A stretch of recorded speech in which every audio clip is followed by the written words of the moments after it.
5 months. That's how long it had been since the day my world stopped spinning. Grief has no calendar, no milestones, but something inside me whispered that it was time. Time to let go of something I'd been clinging to like an anchor in the storm. Her car sat silently in the driveway all those months, untouched, unmoved, like a memorial frozen in place. It wasn't just a car anymore, it was her last footprint. The last thing she touched before that terrible night. It was a silver Honda she adored, nothing too fancy, but reliable. She called it Luna, because she always said it had the calm energy of the moon. I never understood what she meant, but now, even the name felt sacred. Every time I passed it, I imagined her still behind the wheel, her favorite song on low volume, hair tied in that messy bun she wore on casual days, humming along as if life was still whole. The decision to sell it wasn't sudden. I'd thought about it countless times, but guilt always won. Today, though, was different. The guilt hadn't gone,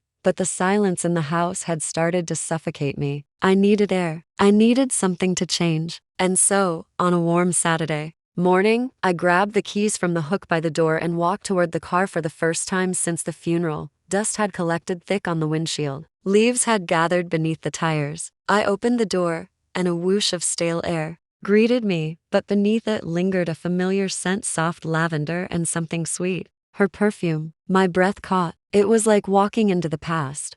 I eased into the driver's seat, gripping the wheel. The leather still had the faint indent of her hands. I sat there for a moment, frozen. Then I reached for the glove box. That's when everything changed. I popped it open, expecting receipts or napkins. Instead, I found a small manila envelope with my name written across the front in her handwriting. Just for letters. James. My pulse quickened. My name written by her after she was gone. I stared at it, afraid to touch it, like it might disintegrate if I wasn't careful. Finally, I picked it up, my fingers trembling, and opened it. Inside was a letter and a flash drive. The letter was dated 2 weeks before she passed. James, if you're reading this, then I'm not with you anymore. I didn't want to go without saying goodbye the way I should have. But you know me, I could never do it face to face. I would have cried the entire time. You deserve something better than silence, though. You deserve this. I stopped reading. My throat tightened, and my vision blurred. I closed my eyes and pressed the letter to my chest, trying to calm the storm building inside. She knew. She'd known she was dying and never told me. She smiled every day, kissed me every morning, and kept the secret locked away with her pain. And now, even after death, she was still finding ways to love me. When I opened my eyes again, I read the rest slowly, as if every word were a thread connecting me to her. There's a video I left for you. It's on the flash drive. I filmed it the day you went to your brother's. I didn't want to waste a single minute we had left, but I also didn't want to leave you with nothing. You always took care of me, James. Now let me take care of you one last time. I couldn't breathe. I sat in that seat, staring at the flash drive in my palm, unsure whether to watch it right away or wait. My hands moved on their own. I went inside, turned on my laptop, and plugged it in. The file popped up immediately. I clicked it. There she was sitting in this very car, wearing the green cardigan she loved. Her eyes sparkled despite the sickness. Her smile broke me all over again. Hi babe, she said, her voice cracking slightly. If you're seeing this, well, then I guess I finally lost that bet. She laughed, a soft, bittersweet sound. I don't want this to be sad. I want you to remember me laughing. I want you to know that I loved every single minute with you. Even the arguments, even the boring grocery runs. You made life beautiful. You made it safe. She paused, biting her lip. I left something for you. Something important. It's in the trunk under the spare tire. And James, please don't hate me for not telling you everything sooner. I did it out of love. That's all it ever was. I paused the video, unable to take more. My heart was pounding. My whole body trembled. I rushed outside, opened the trunk, and lifted the floor panel. There it was, a wooden box wrapped in one of her scarves. My knees gave out. I sat on the ground, holding it in my lap, afraid to open it. Inside the box was a silver locket and another small letter, folded neatly. This locket belonged to my mother. She gave it to me when I turned 20, and I swore I'd pass it on to someone I truly loved. That's you, James. Inside, there's a photo of us, and a recording of my voice saying I love you. Press the button. I wanted you to always have my voice, even when mine is gone. I pressed the tiny button. Her voice came out, clear and soft. I love you. I broke. The sound of her love was too much and not enough all at once. I sat in the driveway long after. The sun had set, the locket against my ear, the echo of her voice anchoring me to something real. The night felt unusually quiet. I didn't go back inside for hours. I couldn't. The locket hung from my fingers like it weighed more than gold, more than grief. Her voice had wrapped around me like a blanket, and for the first time in months, I didn't feel cold inside. I just sat there on the concrete, back against the car she loved, listening to those 3 words again and again. Eventually, I forced myself up, locket still clutched in one hand, the wooden box in the other. I brought everything inside and placed it gently on the kitchen table. The house was dim, except for the hallway light I always left on. I stared at the box, the scarf folded neatly beneath it. She'd wrapped it just like she used to wrap birthday presents, loose, soft, thoughtful. I turned my laptop back on. The video still sat paused, her face frozen in a mid-laugh. I pressed play. She took a deep breath. You're probably wondering why I didn't tell you how bad things were. The truth is, I didn't want you to change the way you looked at me. I didn't want your eyes to hold pity. I wanted them to stay full of love, just like always. Her voice cracked again, but she kept going. The doctors gave me months. I didn't want to spend them in sadness or fear. I wanted us to live those last days like nothing was wrong. And we did. We really did. She smiled again, and for a second, I forgot she was gone. James, you were everything. I don't know what happens after we die, but if love leaves footprints, then I hope mine are still all around you. The screen went black. The video ended.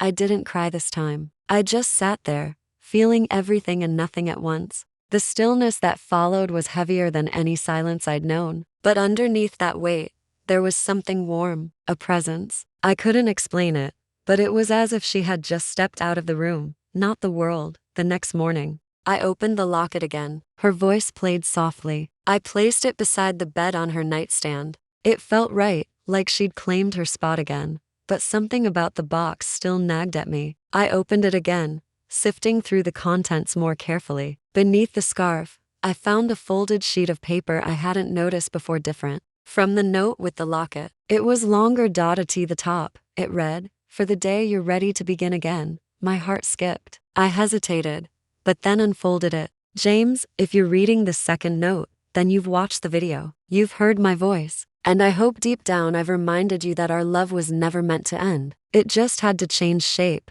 I don't want you to spend the rest of your life frozen in the moment I left. That car, that wasn't just my safe place. It was our dream machine. Every trip we planned, every road we never took, every little fantasy we built, we talked about doing it all together someday. So, if you're strong enough, I want you to take one of those trips. Pick one of the ones we never got to do. Use the car. Use the money in the glove box. Yes, I'm serious. Check the little zipper pouch. My jaw dropped. I rushed outside again, opened the glove box, and felt along the inside walls until my fingers touched a small hidden pouch. Inside was a small bundle of $100 bills, wrapped with a sticky note. Gas, food, and freedom. She had planned this. She had wanted this.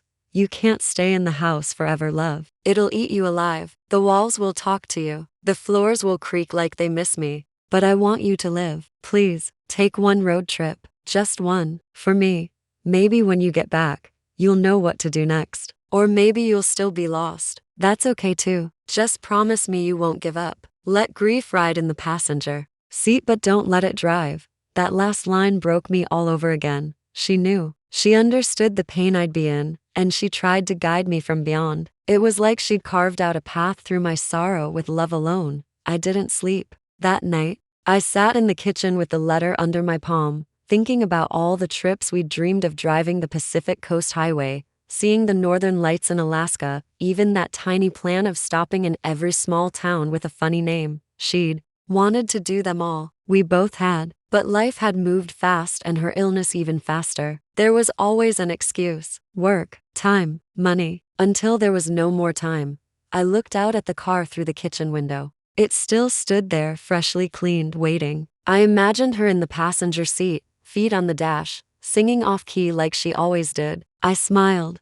Maybe it was crazy. Maybe it was grief. But I decided I'd do it. I'd take the trip. I didn't know which one yet. But I knew she'd be there, in every mile, every gas station, every sky. I got up, walked to the bedroom, and found the small notebook she always carried. She used it to jot down places we wanted to go. I flipped through the pages. One stood out: the cabin and Oregon trees, mist, fireplace, just us and the rain. That's the one. That's where I'd go. I gathered a few clothes, packed a duffel bag, and placed the locket around my neck. I left the rest of the house untouched. It could wait. Everything else could wait. Tomorrow, I'd hit the road. And for the first time in months, I felt like I was finally moving somewhere, anywhere, forward. I left just before sunrise. The sky was a dull gray, the kind that promises either rain or quiet. The streets were empty, and the weight in my chest felt lighter than it had in months. I had no expectations,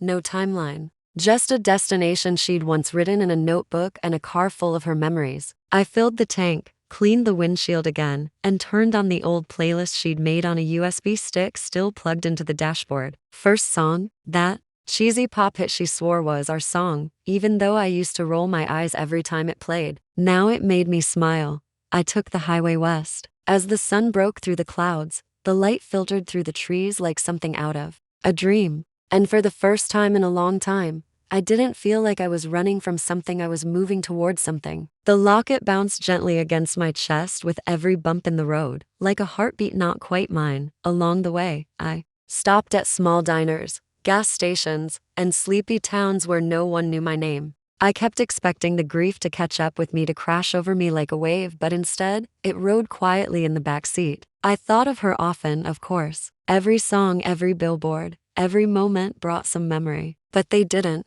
sting the way they used to. They warmed me, guided me. 2 days into the drive, I pulled into a rest stop just past the Oregon border. The air was crisp, laced with pine and damp moss. I stepped out, stretched my legs, and looked up at the sky. She would have loved it here. I could hear her voice in my head.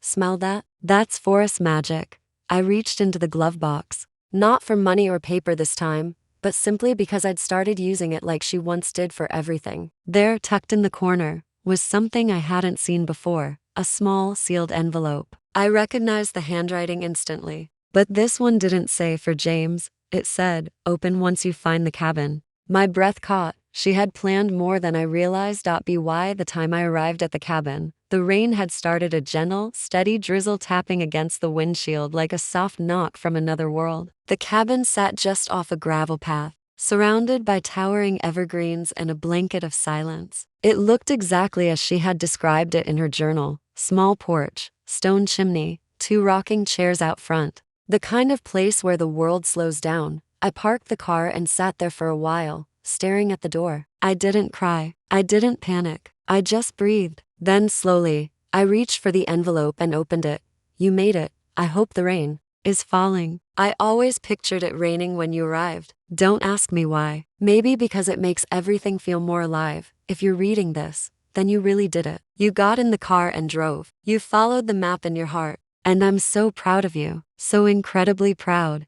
I closed my eyes. Her words were like her arms holding me even now. Inside the cabin, there's a small red journal in the drawer beside the bed. I left it for you. It's full of letters I wrote during the last year. Some are sweet, some are heavy, some are just nonsense. But they're all pieces of me, of us. And after that, there's nothing more I can give you. You'll have to keep writing your own story now. It's okay if it's messy. It's okay if you get lost. Just don't stop living. Promise me, James. The paper trembled in my hands. I folded it carefully and placed it in my jacket pocket before stepping out into the rain. The cabin smelled like cedar and old pages. It was clean, quiet, and timeless. I found the drawer by the bed and opened it. There it was, her red journal, worn at the edges, the strap barely holding it shut. I sat down, opened to the first page, and saw her handwriting again. Day 1. I'm still here, and you're still snoring beside me. I hate this illness,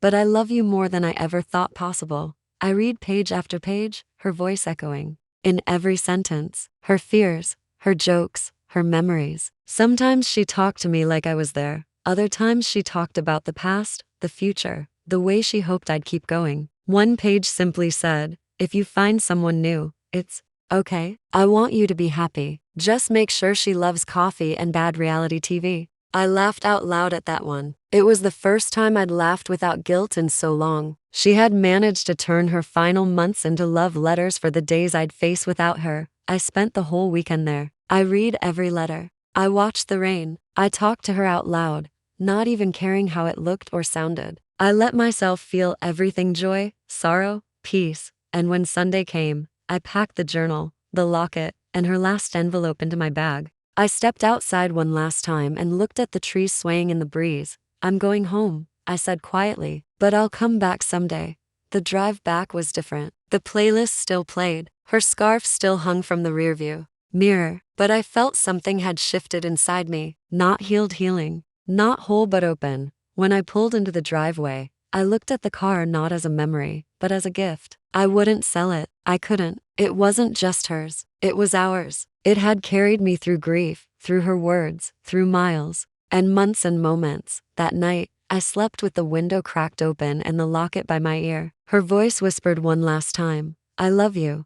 And this time, I whispered back,